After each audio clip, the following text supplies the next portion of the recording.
All right. I don't know if I was broadcasting a while ago and then it quit, or if I just thought I was broadcasting. Either way, you missed a lot of brilliant, scintillating art talk. Sorry about that. Trust me, positively scintillating. But I'm not going to repeat it. Okay, so as you can see, I'm well into the final edit layer, and I'm really struggling. Okay, I've started to tell you about um, paint one approach to painting words in paintings. First of all, don't start penmanship. And first thing I said, let me zoom in here so you can see a little bit better. Now, when I zoom in, happens far too often is I forget to zoom out later on. So hang on. I hope I remember to zoom out later. Okay, you with me? Okay, turn each word into a block. And this word up here is Ocracoke. How many letters? 1, 2, 3, 4, 5, 6, 7, 8. Good. So divide it in half. And there's 4 letters on one side, 4 letters on the other. So break it in half again. And break it in half again. This works if none of the letters is an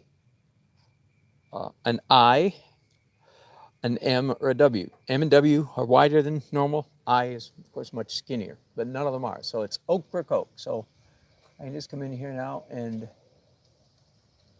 fill in there. There's an O, C,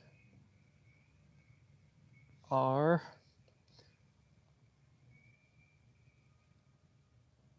slant that one in. It's almost too small for the hole in the A, almost. Okra, C, O, K,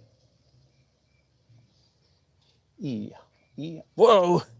My brush picked up accidentally hit a slab of white paint on the way up. Okay? That's just about the right, in my opinion, that is just about the right exact degree of legibility. I'm going to help the C out a little bit here by scratching. I can hardly do it. I could do it C-O. I could help this O. So any letters that are just too far illegible, I might help them a little bit. That's close enough. Okay, so that's a painterly style. Wow, working. 1, 2, 3, 4, 5, 6, 7. W is wide, I is narrow. So it's the K is right in the middle. Let's put a K right here in the middle.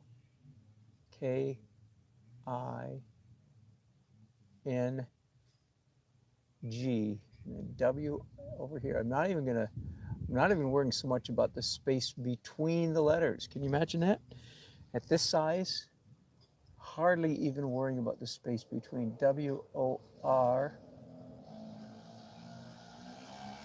Working Watermans. Okay, how many letters? A wide W and a wide M. 1, 2, 3, 4, 5, 6, 7, 8, 9. Hey boy. The R is in the middle. Pretty close. M.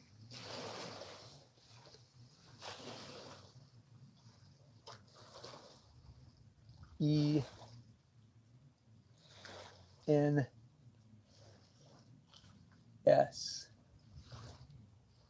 And again, some of it just needs a little bit more legibility. Come back, you could scratch a little bit. W. A.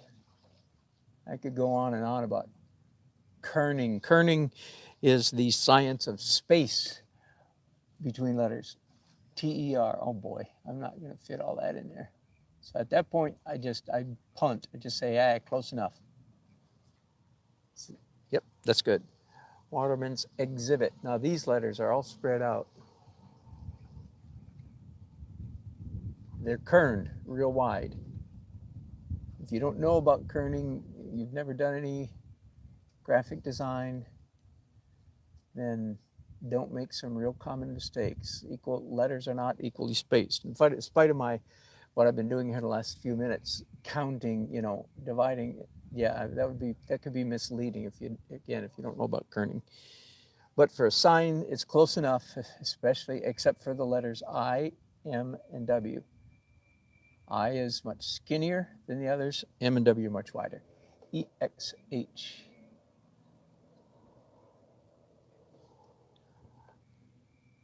I. So this B, I, T. There we go. That's probably good enough. That might even be a little bit too neat. Might be a little bit too neat, believe it or not. I don't really want to have to do that to all of these, but I don't really have much choice. Okay, so I'll just continue anyway.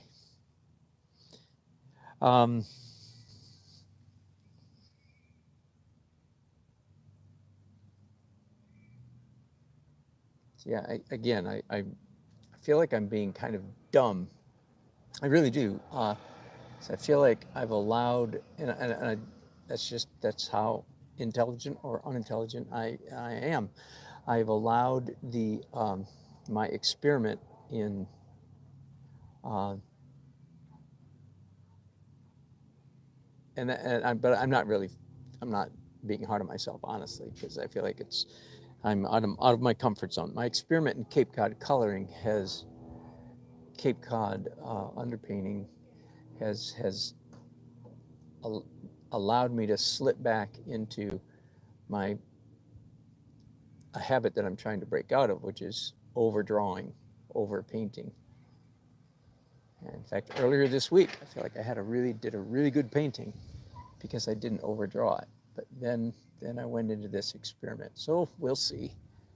I don't mean it can't be or won't be a pretty good painting. I both think it can be and will be a pretty good painting. But not necessarily my best because of that issue.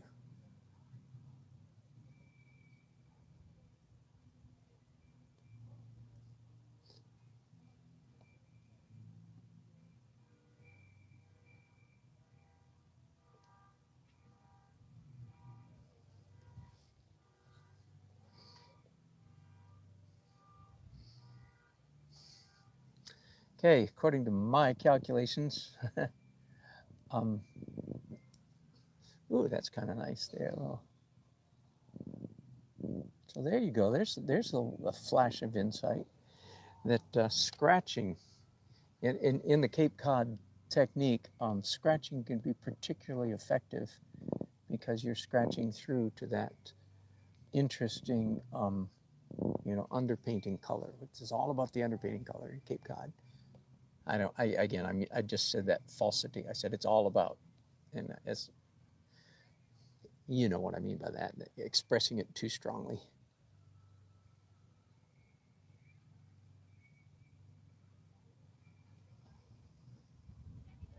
Now I'm doing, oh, did I remember to back up for you guys? I did not. Whoa, sorry about that. Sorry. Okay, I didn't get too far without you though.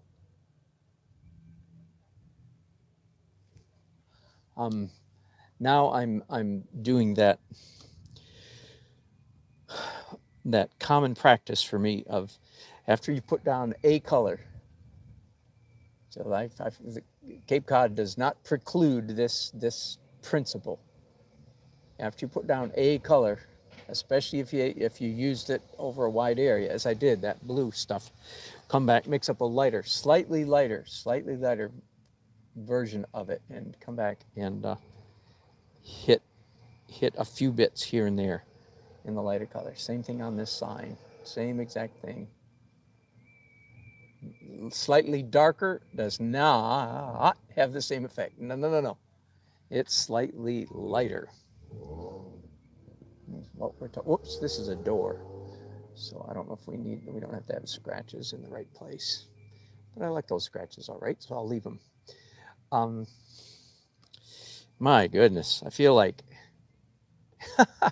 if I have to, by the way, I put a flag in here at one time and then it got lost. I put it in, one layer and then just completely forgot. You couldn't see it well enough. And evidently I just covered right over it in a subsequent layer, which is too bad because I liked the idea of a flag, but it's way too late to put it in there now. So, okay, same thing up here. Now this is upper and lowercase, considerably more challenging. And it's all one word, so even that's challenging. Ocracokesportfishing.com. Ocracoke Sport, there's a P hanging down. That didn't show up. Okay, so let's come in here. It's an O. I might round off the corners, but C-R-A-C-O-K-E. There we go. Sport, capital S. This one letter might be legible. S-P-O-R-T-F-I-S-H.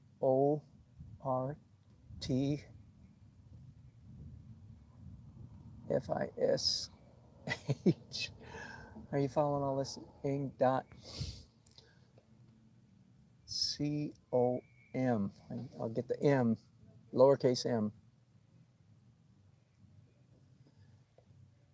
.com.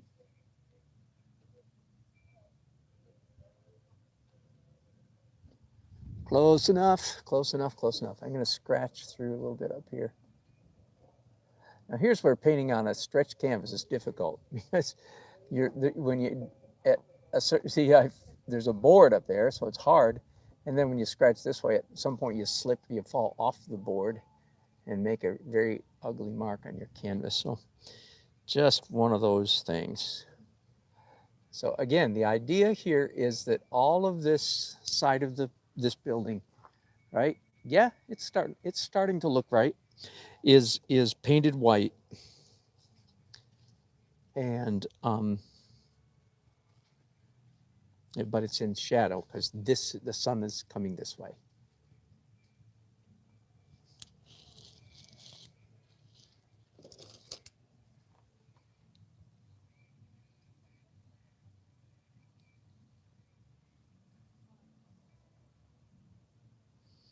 I need some sky blue here all of a sudden to go right between. This will look cool. Okay, that's all. And we run into roof. Good. Okay. The next sign says Portsmouth Island. Two words divided right there.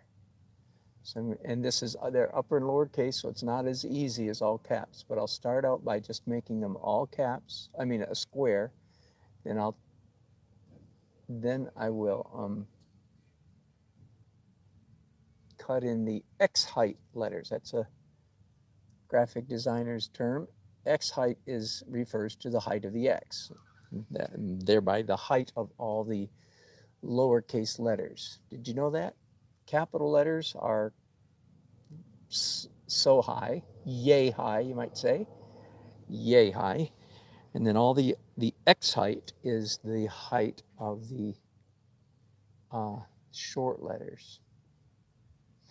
So P is tall, capital, O-R-T, then we have a slightly tall letter, T, S-M-O-U, and the last two letters are tall. You can put a space between those, the last two. Okay, Portsmouth Island. Likewise, there's a capital I, which is tall, then a lowercase X height S, then an L, which is tall, L-A-N, then the very last bit. So there. Now let's come in here and P. I don't worry as much about the space between the letters. P-O, a little bit, not as much. R, T. Do I want this to be legible? No, no. In my opinion, these letters are just a little too small to aim for legibility. M-O. If I try to make these legible, I will overpaint the heck out of them. It's my feeling. O-U, then there's a T and an H.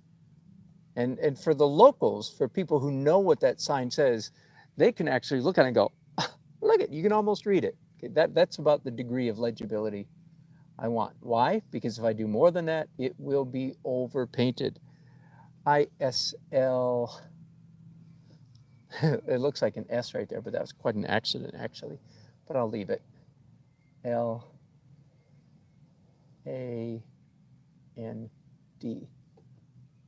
Not, by the way, a very amateur sign here. The letters are nicely made, but the spacing on the letters on the one I'm looking at is all crazy. Trust me, it's crazy. Okay, this one's a little bit easier. Whew. Two separate signs. They made it easy for me here, and it's all caps. This one says boat, 4 letters, B-O-A-T. That should be easy.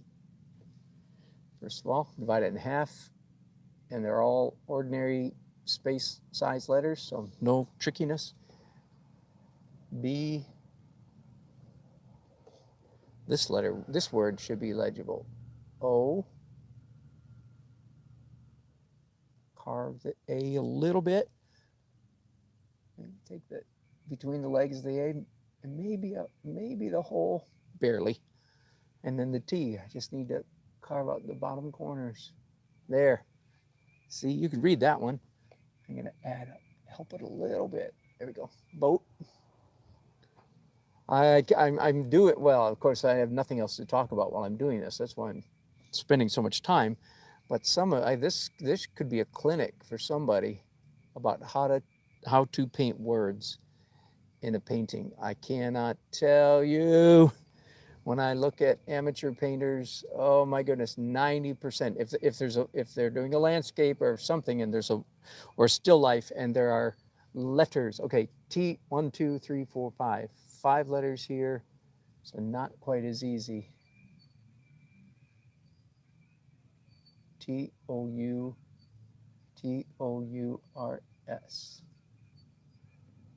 Good enough. 90% of the amateur paintings that I see, if they overdo, they switch into penmanship mode. I can feel their brain going, whew, thank God, I know how to write letters. And they grab their brush, like their pen when they were in 3rd grade, stick out their tongue, and do penmanship with Miss Johnston still peering over their shoulders. I'm being silly. You got the point? Okay, boat tours. And I'm going to lighten that up a little bit. It's a little bit too legible. One more sign. Fishing trips. Okay, now if I took the time, and I'm not sure that I will, I might, I'm not sure. The letters in this one are red. So one way to do this, the best way is actually to do what I'm about to do, negative, paint it in the negative, and then paint it in the positive, and then touch it up in the negative. We'll see if I spend that much time on it. I mean, fishing tours certainly is fishing trips, I mean to say, not fishing tours, fishing trips. The words divide right about there, okay? And this is all caps, so it's about as easy as you can get, all caps. And, but both words have I's in them, so you can't just divide them up. Fishing is 1, 2, 3, 4, 5, 6, 7 letters. 2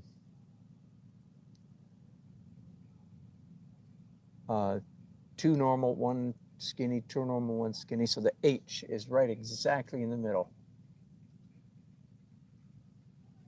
So there, if that's the H, so now I just have to do F, I, and the I, of course, is skinny.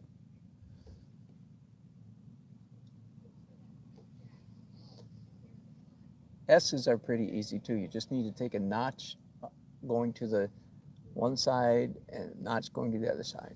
Whoops, and I just wiped out half of my I. But it's probably gonna, well, I'll come and scratch it. Okay, there we go. F-I-S, F-I-S-H, I, again, I is real skinny, of course. I, N, and then the G, which you can do basically like a C. Fishing.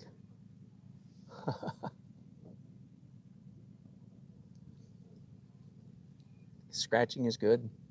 Scratching is good, especially in Cape Cod, because you're scratching through to something interesting underneath. Okay, trips.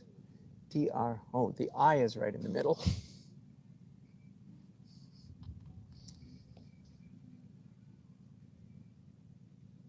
Okay, here's my I. P, so 2 letters each side of it. That's pretty easy. There's the P. And again, I worry less about the space between the letters than anything else. I only come back and add that if I really need to. That's good enough. T, R, let's divide this in half. And cut out the bottom corners for the T. R is always a little bit difficult. It's got a hole in it and 2 legs, and easy to confuse with a capital A.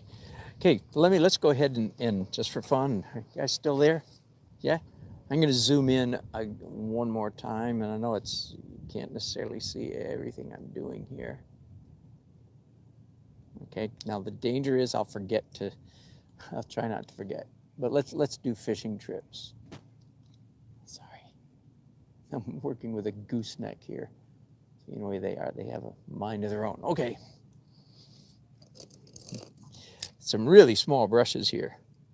And of course, the red that I'm going to render here is in shade. So this is not a time for fire engine red.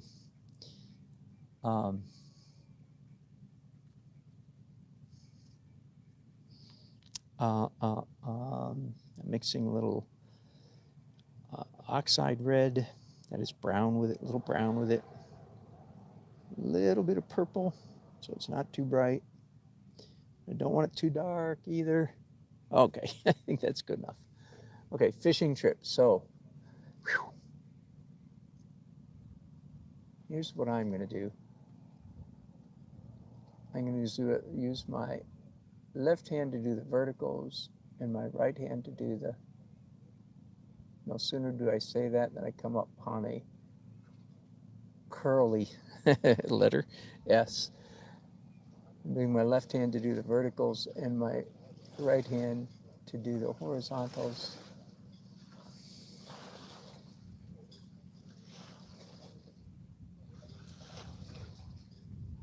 The danger here, of course, in using the left hand is, and look at how I'm holding the brushes, right? Not this, not penmanship. And I certainly am not sticking out my tongue.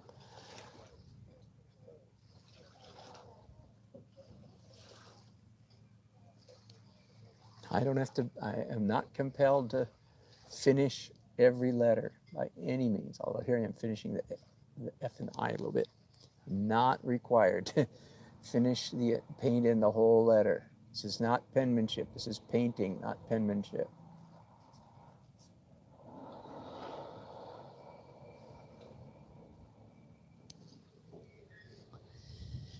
Now, this particular sign has a red border around it, which gives it a very distinct look compared to all the other signs. And so I'm going to do red border.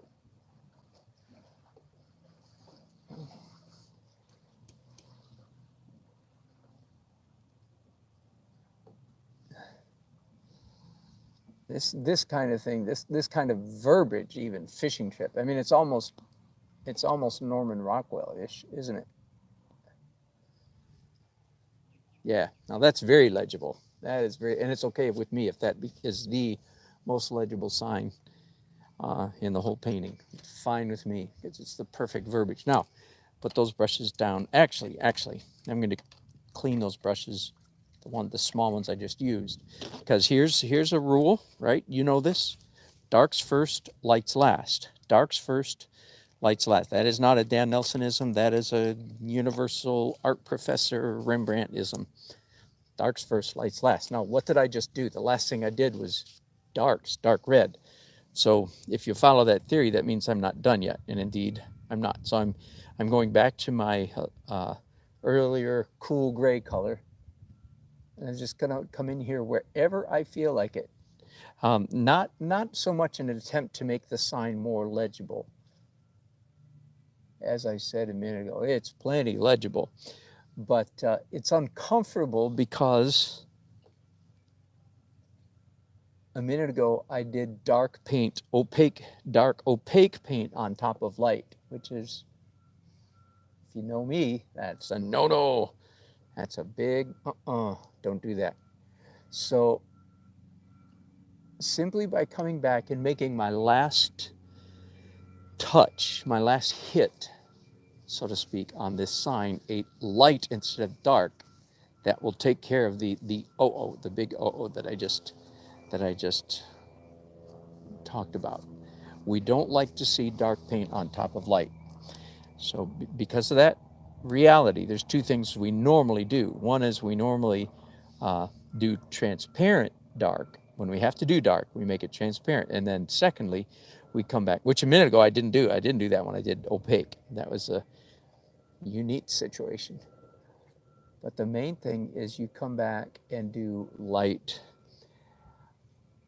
nearby, in and around and through, nearby, adjacent to, next to, on top of, to some degree. And then our eye is happy. So what I'm doing right now is slightly lighter than the base blue that was on there just a few minutes ago. Got it? I might be making it slightly more legible. That's really not my goal. It's legible enough. I just want to, good. I think that's good. It's almost a little busy. I just smeared it a tiny bit. And now I'm going to come back again with this clean up my smear just a little bit. Why? Because I just put a whole bunch of dark paint on top of light when I smeared it. Are you with me? Because it was too tight, but that's all right. By the time I clean it up just a little bit, hopefully it'll look better. It won't be quite as tight.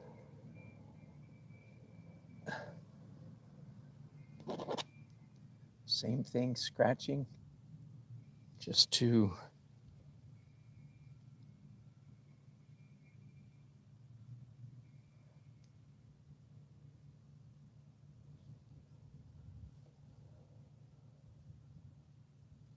fishing trips.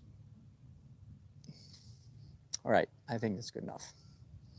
Now, I like that so much, though, I'm going to come up here and do a little bit of extra light on all these other, or some of these other signs.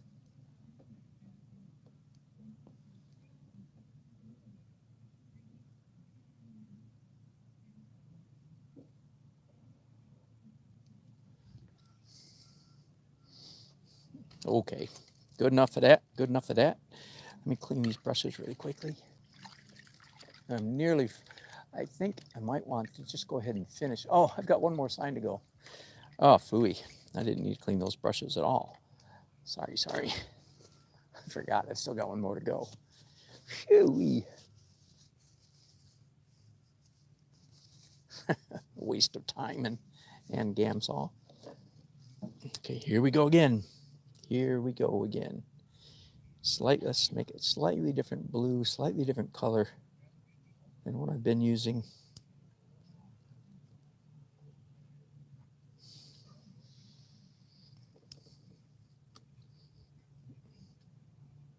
Sometimes I'll add liquid to one in the opaque stage, not just because it helps it flow a little bit better. That's all. Okay, this says, oh boy, it's got 3 words. This is a very different sign. Oh, thank you. Thank you. Getting there.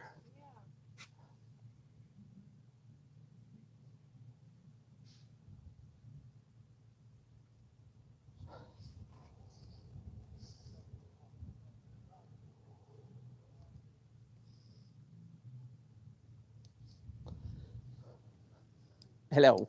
Where are you all from? Springfield, Virginia. How far is that? Where's Springfield near? About 300 miles north. I also paint. Do you really? Oh, good. And watercolor. Excellent. Yeah, and it's coming very nice. Well, thank you. This is actually an experiment for me. I'm a full-time painter. But this, have you ever heard of Cape Cod School of, well, the Cape Cod School, and it's a way of oil painting. No. Yeah, with very particular underpainting. Oh. And this is me playing around with.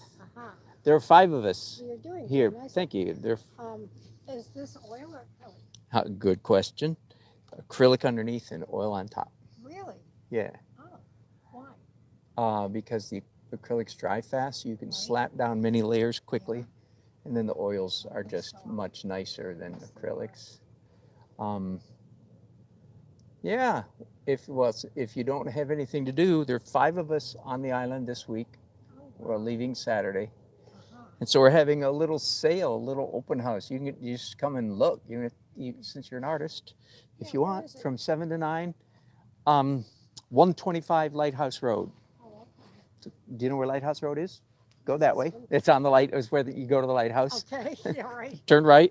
Okay. And not very far up, like 1 block up, there'll be a sign out, number 125. And it's just a no big deal, and we're not expecting masses of people. We're just putting some of our stuff out that we've done this week on the front porch. So are you from here? No, Raleigh. So not too far. Very nice. Thank you. So where's Springfield? Springfield is near Washington, D.C. Oh, okay. Where all the traffic is. Yeah, exactly. Exactly. How congested is. Exactly. I worked there, it wasn't. Really? You've been there a while? Really. Wow. Been there, well, since 67. Oh my goodness. No kidding. Yeah. Wow. Good work. Thank you. Yeah. You're an artist. They're used to it.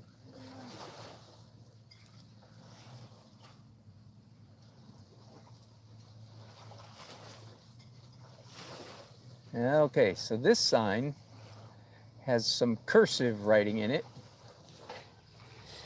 And this word says Miss Kathleen. And again, the kerning here is very not, and it's italicized. Well, I say cursive, I don't know, hand lettered, kind of. Hand lettering, I guess, would be more the term than cursive. Kathleen.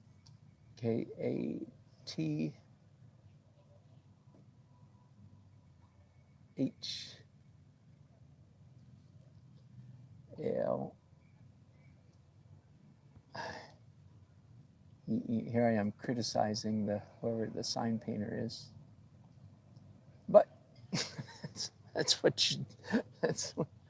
happens if you've dabbled in every kind of artwork like I have, calligraphy and graphic design and everything. Okay, and then the next word is tar heel, singular.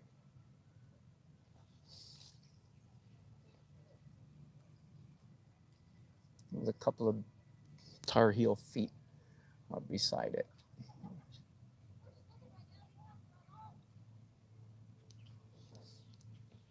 Whew. Lowercase, upper and lowercase, so TARHEEL.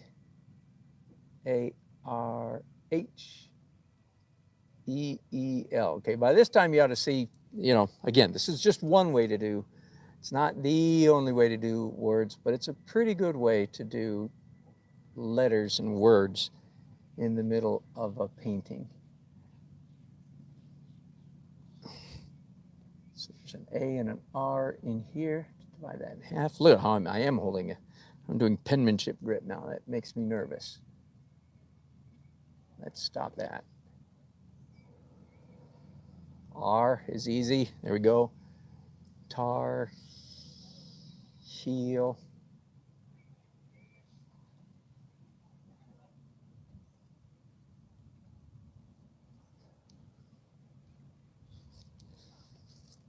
Two E's.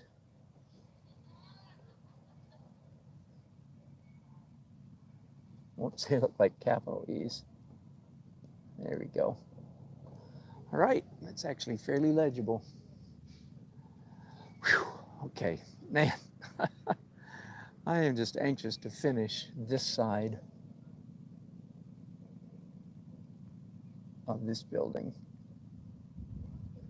Anxious, anxious. I don't have too much more to do on this side of the building, so let's knock it out. First of all, this is a wood weathered gray brown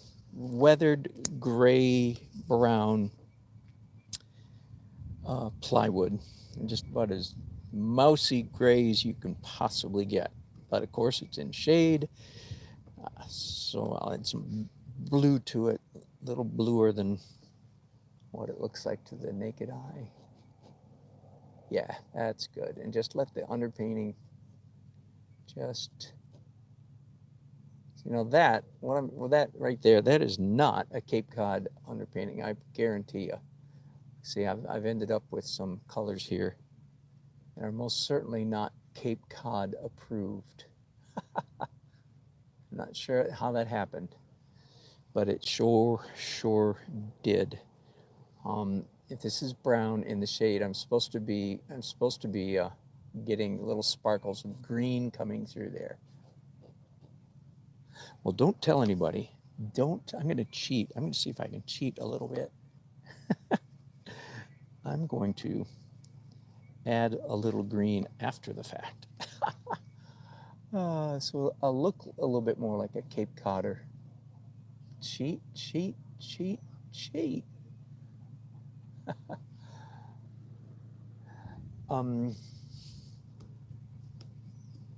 Okay, then there's a bunch of brown stuff over here. And this, I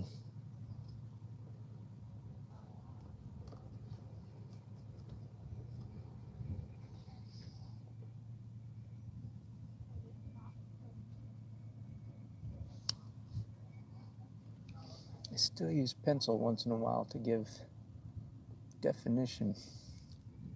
Kind of crazy, really kind of crazy. But I'm doing it. So I don't want any flat. There.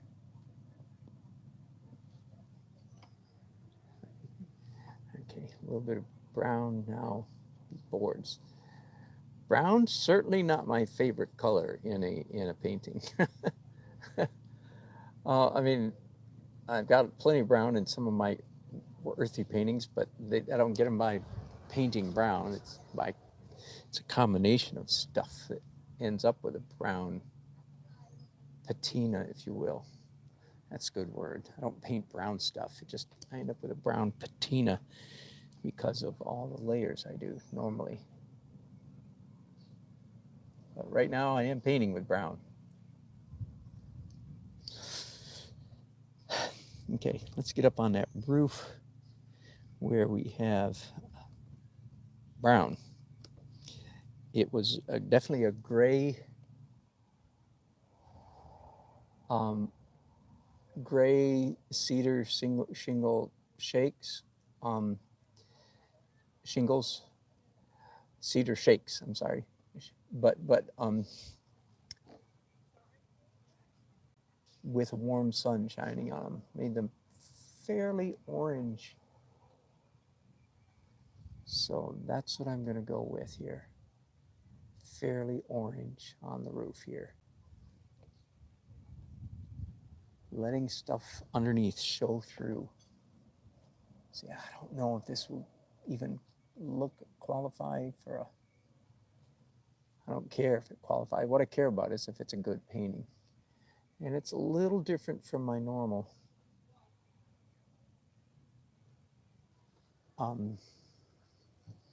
Yeah, that looks good.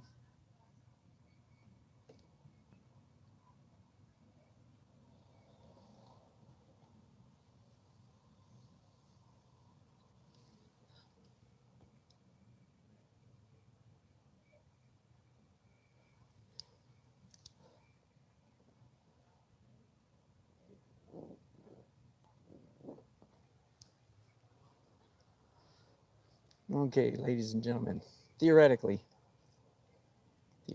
mind you, I'm finished with the shady side of this building. Whew, and not a moment too soon, I might add.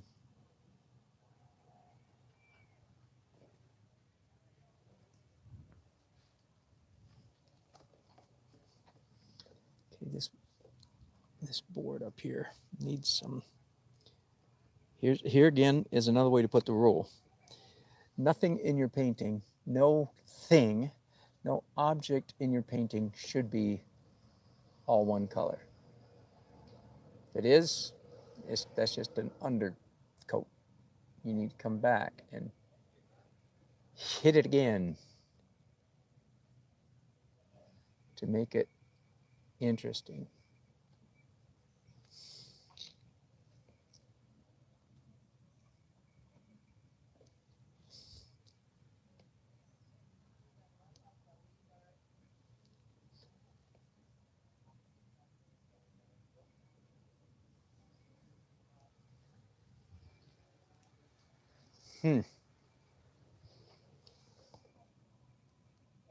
Believe it or not, there's places that I want to come back and redo the